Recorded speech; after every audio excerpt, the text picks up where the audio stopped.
ইসলাম ধর্মকে যারা ব্যঙ্গ করে কথা বলেন, মহান আল্লাহকে যারা কটূক্তি করে কথা বলেন, তাদের এই বাংলাদেশে ঠাঁই হওয়ার কথা নয়।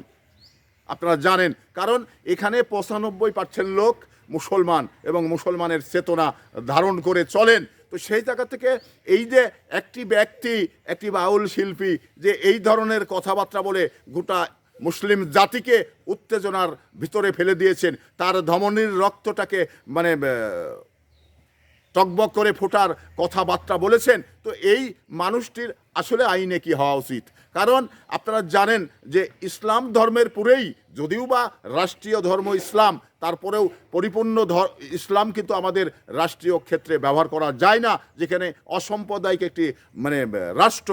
তো সেই জায়গা থেকে মানে ইসলামকে ছেড়ে রাষ্ট্র পরিচালনা করা হয়, এই ধরনের কিছু নয়। তো সেই জায়গায় ইসলামকে সমন্বিত রাখার জন্যে যা যা করার প্রয়োজন সেটা বাংলাদেশের মানুষ করবে।